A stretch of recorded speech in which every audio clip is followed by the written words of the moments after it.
मैं आज अपनी पत्नी मधु के साथ बहुत ही खुश हूँ। उस समय को याद करके मैं आज भी सिहर उठता हूँ, जब मेरा और मधु का रिश्ता टूटने की कगार पर पहुंच गया था। तब दिव्या ने मुझे गलत कदम उठाने से रोका था। अगर दिव्या मेरी जिंदगी में नहीं आई होती तो साथ नहीं आ पाते। मैं अपनी पिछली यादों में खोता जा रहा था।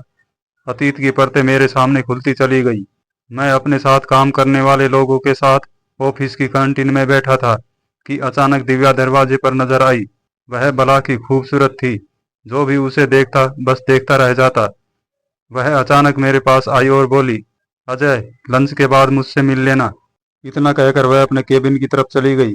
मेरे सहयोगियों को मुझसे मजाक करने का मौका मिल गया। तेरी तो लॉटरी निकल आई है अजय। भाभी तो मायके में है। उन्हें क्या पता कि पतिदेव किस खूबसूरत बला के चक्कर में फंसने जा रहे हैं। ऐश कर ले दिव्या के साथ। हम मधु भाभी को कुछ नहीं बताएंगे। उन सब का ऐसी हंसी मजाक का निशाना मैं बहुत देर तक बनता रहा। हमारे ऑफिस में तलाकशुदा दिव्या की रेपुटेशन बड़ी अजीब सी है। कुछ लोग उसे जबरदस्त चालू किस्म की औरत मानते हैं। उनकी इस बात के अनुसार मैंने उसका नाम 4 या 5 ऐसे लोगों से जुड़ते देखा है जिन्हें सीमित समय के लिए ही उसके प्रेमियों की श्रेणी में रखा जा सकता है। उनमें से कुछ तो आज भी उसके अच्छे दोस्त हैं। बाकियों से उसकी कभी कभार मुलाकात हो जाती है। दिव्या के करीब आने की इच्छा रखने वालों की सूची वैसे तो बहुत लंबी है, पर वह इन आशिकों को बिल्कुल भी घास नहीं डालती। उसने सदा अपने प्रेमियों को खुद ही चुना है और वे हमेशा शादीशुदा ही रहे हैं। मैं तो पिछले 1.5 महीने से अपनी विवाहित जिंदगी में आई परेशानियों का शिकार बना हुआ था। मधु 1.5 महीने से नाराज होकर मायके में बैठी हुई थी। अपने गुस्से के चलते मैंने उसे न तो आने को कहा और न ही उसे लेने गया। समस्या ऐसी उलझी थी कि उसे सुलझाने का कोई रास्ता दिखाई नहीं दे रहा था। मुझे लग रहा था कि दिव्या ने मुझे पिछले हफ्ते जरूरत से ज्यादा छुट्टियां लेने के कारण बुलाया है। टेंशन के कारण ज्यादा शराब पी लेने की वजह से कई बार ऑफिस नहीं आ पाया था। लंच के बाद मैंने दिव्या के कैबिन में कदम रखा तो उसने बड़ी प्यारी मुस्कान के साथ मेरा स्वागत किया। हेलो अजय, कैसे हो? कुर्सी पर बैठने का इशारा करते हुए उसने दोस्ताना लहजे में बातचीत शुरू की। अच्छा हूँ, तुम सुनाओ। आगे झूठ बोलने के लिए खुद को तैयार करने के चक्कर में मैं कुछ बेचैन सा महसूस करने लगा। तुमसे एक मदद चाहिए। अपनी हैरानी को काबू में रखते हुए मैंने पूछा, मैं क्या कर सकता हूँ तुम्हारे लिए? कुछ दिन पहले एक पार्टी में मैं तुम्हारे दोस्त राजू से मिली थी। वह तुम्हारे साथ कॉलेज में पढ़ता था। वह जो होटल में काम करता है। हाँ वही। उसने बताया कि तुम बहुत अच्छी बांसुरी बजाते हो। अब उतना अच्छा अभ्यास नहीं रहा। अपने प्यारे शौक की चर्चा छिड़ जाने पर मैं मुस्कुरा पड़ा। मेरे दिल में भी बांसुरी सीखने की इच्छा पैदा हुई है अजय। प्लीज कल रविवार को मुझे एक अच्छी सी बांसुरी खरीदवा दो। बड़े अपनेपन से किए गए दिव्या के आग्रह को टालने का सवाल ही नहीं उठता था। मैंने उसके साथ मार्केट जाना स्वीकार किया तो वह किसी बच्चे की तरह खुश होते हुए बोली, मधु मायके गई हुई है ना? हाँ। अपनी पत्नी के बारे में सवाल पूछे जाने से मैं थोड़ा उदास सा हो गया था। तब तो तुम कल सुबह नाश्ता भी मेरे साथ कर सकते हो। मैं तुम्हें आलू के पराठे खिलाऊंगी।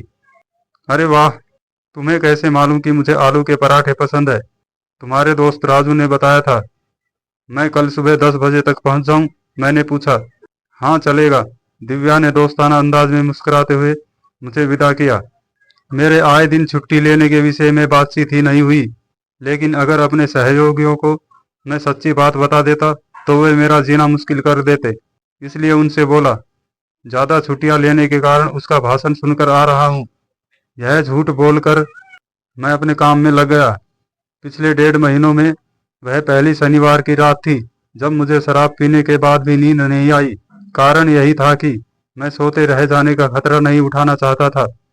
दिव्या के साथ पूरा दिन गुजारने का कार्यक्रम मुझे एकाएक जोश और उत्साह से भर गया था। पिछले 1.5 महीनों से दिलो दिमाग पर छाए तनाव और गुस्से के बादल छट गए थे। कॉलेज के दिनों में जब मैं अपनी गर्लफ्रेंड से मिलने जाता था तब बड़े अच्छे से तैयार होता था। अगले दिन सुबह भी मैं अच्छे तरीके से तैयार हुआ। ऐसा उत्साह और खुशी दिलो दिमाग पर छाई थी मानो पहली डेट पर जा रहा हूँ।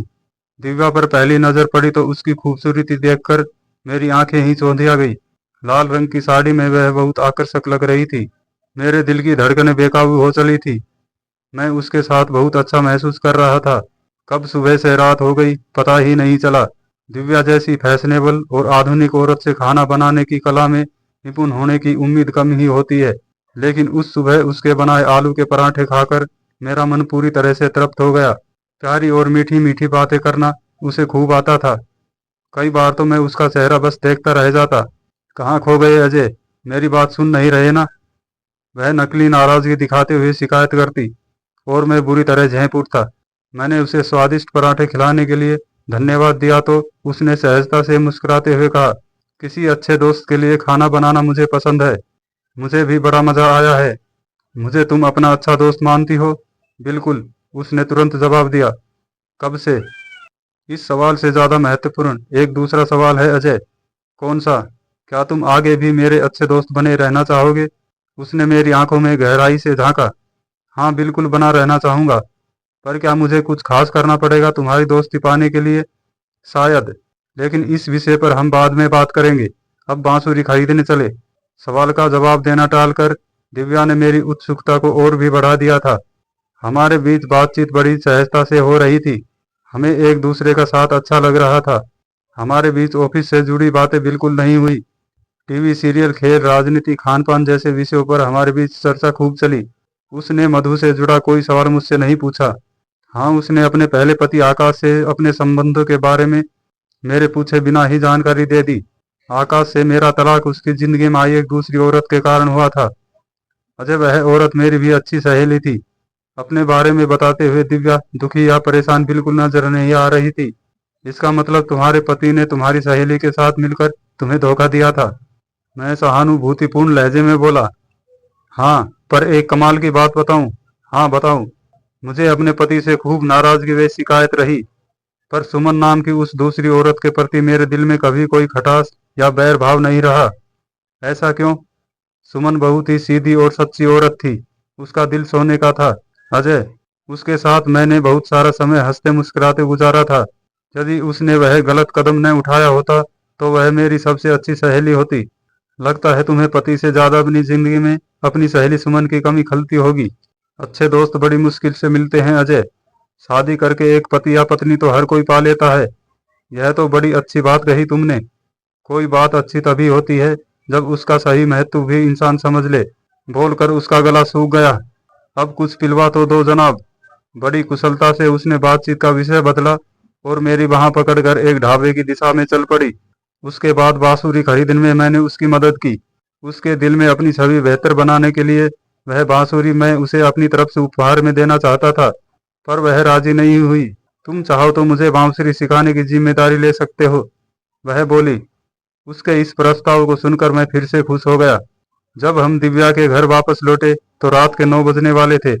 उसने चाय पिलाने की बात कहकर मेरी और ज्यादा समय उसके साथ बिताने की इच्छा पूरी कर दी। वह चाय बनाने किचन में गई तो मैं भी उसके पीछे पीछे किचन में पहुंच गया। उसके नजदीक खड़ा होकर मैं उसके साथ हल्की फुल्की बातें करने लगा। मेरे मन में अजीब सी उत्तेजना लगातार बढ़ती जा रही थी। मधु के प्यार से लंबे समय तक वंचित रहा मेरा मन दिव्या के साथ की गर्माहट को महसूस करने लगा और दोस्ती की सीमा को तोड़ने के लिए लगभग तैयार हो चुका था। तभी दिव्या ने मेरी तरफ घूमकर मुझे देखा। उसने जरूर मेरी नजरों को पढ़ लिया होगा। वह अचानक मेरा हाथ पकड़कर मुझे एक कमरे की तरफ ले गई। मैंने रास्ते में उसे बाहों में भरने की कोशिश की तो उसने बिना घबराए मुझसे कहा, अजय, मैं तुमसे कुछ खास बातें करना चाहती हूँ। उन बातों को किए बिना तुमको मैं एक दोस्त से प्रेमी नहीं बना सकती। उसे नाराज करके कुछ करने का सवाल ही पैदा नहीं होता था। मैं अपनी भावनाओं को नियंत्रण में करके कमरे में आ बैठा और दिव्या बेहिचक मेरी बगल में बैठ गई। मेरा हाथ पकड़कर उसने हल्के फुल्के अंदाज में पूछा, मेरे साथ आज का दिन कैसा गुजरा तुम्हारा?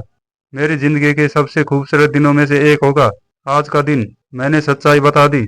तुम आगे भी मुझसे जुड़े रहना चाहोगे? हाँ। और तुम? मैंने उसकी आंखों में गहराई तक झांका। मैं भी, उसने नजरें हटाए बिना जवाब दिया। लेकिन मधु के विषय में सोचे बिना हम अपने संबंधों को मजबूत आधार नहीं दे सकते। मधु को बीच में लाना जरूरी है क्या? मेरा सबर बेचैनी से भर उठा। तुम उसे दूर रखना चाहोगे? हाँ। क्यों? वह तुम्हें मेरी प्रेमिका के रूप में स्वीकार नहीं करेगी और तुम मुझे अपनी प्रेमिका बनाना चाहते हो, दिव्या ने कहा। क्या तुम ऐसा नहीं चाहती हो? मैंने पूछा। कुछ देर खामोश रहने के बाद उसने गंभीर लहजे में बोलना शुरू किया।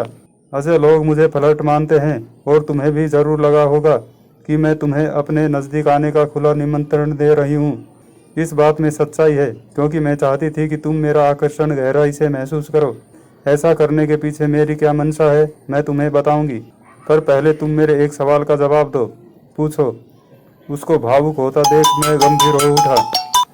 क्या तुम मधु को तलाक देने का फैसला कर चुके हो? बिल्कुल नहीं, मैंने चौंकते हुए जवाब दिया।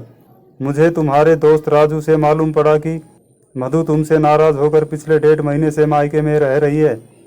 तुम उसे वापस क्यों नहीं ला रहे हो? हमारे बीच गंभीर मनमुटाव चल रहा है। उसको अपनी जबान। मैंने इतना ही कहा था कि तभी वह बोली, मुझे पूरी डिटेल में बात में बताना अजय। ये बताओ, तुम्हें उसकी याद नहीं आती? दिव्या ने मुझे नरम लहजे में टोक कर सवाल पूछा। आती है, जरूर आती है, पर ताली एक हाथ से तो नहीं बज सकती दिव्या। तुम्हारी बात बिल्कुल ठीक है, पर मिलकर साथ रहने का आनंद तो तुम दोनों ही खो रहे हो ना। हाँ, पर देखो, कसूरवार तो तुम दोनों ही होंगे। कौन कम है कौन ज़्यादा यह बात महत्वपूर्ण नहीं है अजय। इस मनमुटाव के चलते जिंदगी के कीमती पलों को तो तुम दोनों ही बेकार गवा रहे हो। तुम मुझे क्या समझाना चाह रही हो? मेरा मूड खराब होता जा रहा था। अजय, मेरी बात ध्यान से सुनो। दिव्या का स्वर अपनेपन से भर उठा। आज तुम्हारे साथ सारा दिन मौज मस्ती के साथ गुजार कर मैंने तुम्हें मधु की याद दिलाने की कोशिश की है। उससे दूर रहकर तुम उन सब सुख सुविधाओं से खुद को वंचित रख रहे हो जिन्हें एक अपना समझने वाली औरत ही तुम्हें दे सकती है। मेरा आए दिन ऐसे पुरुषों से सामना होता है जो अपनी अच्छी खासी पत्नी से नहीं बल्कि मुझसे संबंध बनाने को उतावले नजर आते हैं। मेरे साथ उनका जैसा रोमांटिक और हंसी खुशी भरा व्यवहार होता है, अगर वैसा ही अच्छा व्यवहार वे अपनी पत्नियों के साथ करे तो वे भी उन्हें किसी प्रेमिका की तरह प्रिय और आकर्षक लगेगी। तुम मुझे बहुत पसंद हो, पर मैं तुम्हें और मधु दोनों को ही अपना अच्छा दोस्त बनाना चाहूँगी। दिव्या ने कहा, हमारे बीच इसी तरह का संबंध हम तीनों के लिए ठीक होगा। तुम चाहो तो मेरे प्रेमी बनकर सिर्फ आज रात मेरे साथ सो सकते हो, लेकिन तुमने अगर ऐसा किया तो वह मेरी हार होगी। कल से हम सिर्फ सहयोगी रह जाएंगे, दोस्त नहीं। तुमने दोस्त बनने का निर्णय लिया तो ये मेरी जीत होगी। यह दोस्ती का रिश्ता हम तीनों के बीच आजीवन चलेगा। मुझे इस बात पर पूरा भरोसा है। बोलो, क्या फैसला करते हो अजय? मधु और अपने लिए मेरी आजीवन दोस्ती चाहोगे या सिर्फ एक रात के लिए मेरे शरीर का सुख? मुझे फैसला करने में जरा भी वक्त नहीं लगा। दिव्या के समझाने के तरीके ने मेरी आंखें खोल दी थी। मुझे मधु एकदम से बहुत याद आने लगी और मन उससे मिलने को तड़पने लगा। मैं अभी मधु से मिलने और उसे वापस लाने जा रहा हूँ, मेरी अच्छी दोस्त।